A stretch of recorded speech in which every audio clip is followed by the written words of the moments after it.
नमस्कार मंडळी, खूप खूप स्वागत आहे तुमचं पुन्हा एकदा आपल्या चॅनलमध्ये। तर आता नवरात्राचे दिवस चालू झालेले आहेत। उपवासाचे पदार्थ वेगवेगळे आपण नक्कीच करून खातो।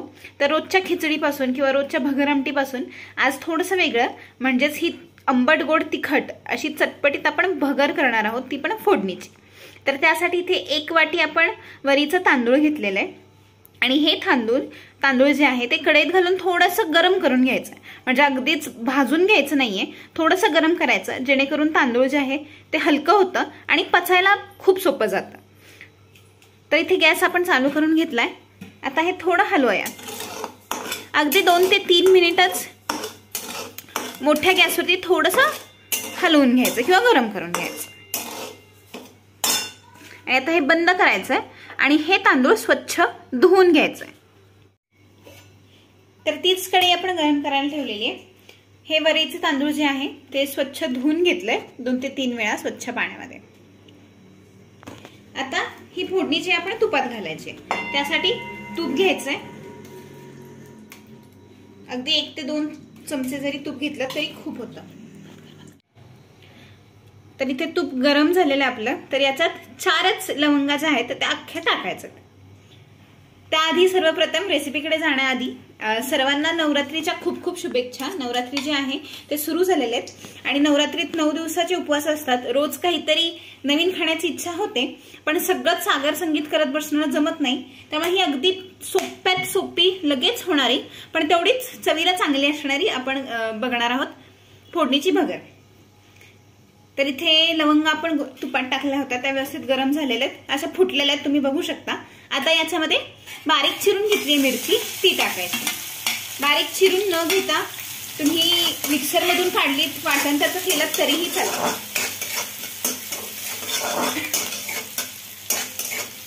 तर मिरची जी आहे ती व्यवस्थित भाजून झाली आहे, तर याच्यात ही चिंच घालणार आहोत। खूप जास्त चिंचची गरज नाहीये, एवढीशी चिंच जरी घेतलीत ती डायरेक्ट तुपात भाजून घेतलीत तरीही चालेल, किंवा चिंचेचं पाणी वेगळं करून नंतर मग भातात घातलं तरीही चालेल। पण अशी जर चिंच असेल तर त्याचा जो स्वाद आहे किंवा चव जी आहे चिंचेची ती एकदम व्यवस्थित उतरते। आता हे मिरच्या आणि चिंच व्यवस्थित भाजून झाल्यानंतर त्याच्यामध्ये आपण पाणी घालणार आहोत।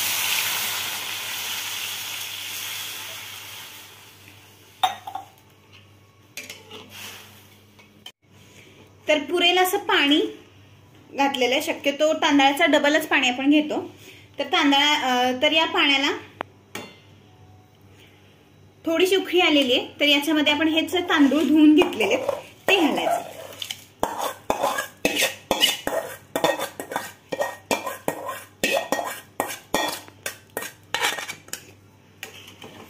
खूप पटकन होतो हा भात, याच्यामध्ये कष्ट तर बिलकुल नाहीयेत, पण चव सुद्धा तेवढीच आहे। तर इथे व्यवस्थित आता उकळी पाण्याला जी आहे ती आलेली आहे। आता याच्यामध्ये आपण शेंगदाण्याचा कूट टाकणार आहोत। तर शेंगदाण्याचा कूट जो आहे तो 4 चमचे पुरेसा आहे, पण तुम्हाला जर आवडत असेल आणखीन तर जास्त, कारण जर शेंगदाण्याचा कूट जास्त घातला तर हे चव आणखीन जास्त चांगली लागतेच लागते। तर शेंगदाण्याचा कूट पाण्यातच घालायचा, जेणेकरून शेंगदाणे पण व्यवस्थित भाताबरोबर किंवा त्या तांदळासोबत शिजले जाते। हे शिजतंय तोपर्यंतच इथे आपण गुळ घेतलेला, कारण आपण म्हणताना म्हटलं होतं की तिखट आंबट गोड असे सगळेच चवी जे आहेत या भातात लागणार आहेत आणि त्यामुळेच हा भात तेवढाच चवीचा होतो। तर त्यासाठी गुळ घातलेला आहे आपण। गुळाचं अगदी काही प्रमाण नाहीये, म्हणजे अगदीच त्याची खीर करायची नाहीये, फार गोड करायचं नाहीये। तर लिंबा एवढा गुळ किंवा तेवढाच गुळ खूप झाला। आणि आता चवीनुसार मीठ।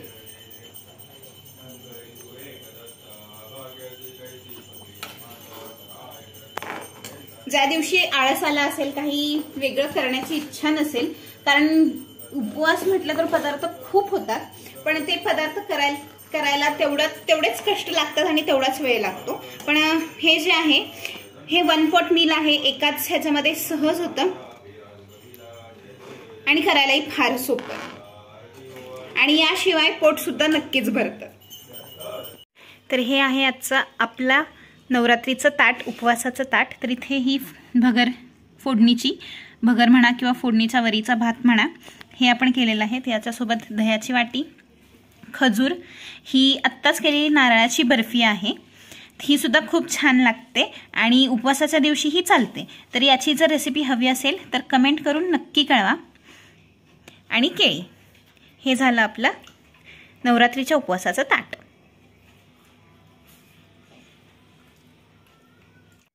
तर अशाप्रमाणे ही जी फोडणीची भगर आहे ती एकदा नक्की करून पहा, तुम्हाला नक्कीच आवडेल। आणि उपवासात साधा, सोपा आणि कधीही होणारा असा हा प्रकार आहे, त्यामुळे एकदा नक्कीच करून पहा। तर व्हिडिओ आवडला असेल तर व्हिडिओला लाईक करा, चॅनलवर नवीन असाल तर सबस्क्राईब नक्की करा। व्हिडिओ पाहिल्याबद्दल खूप खूप धन्यवाद।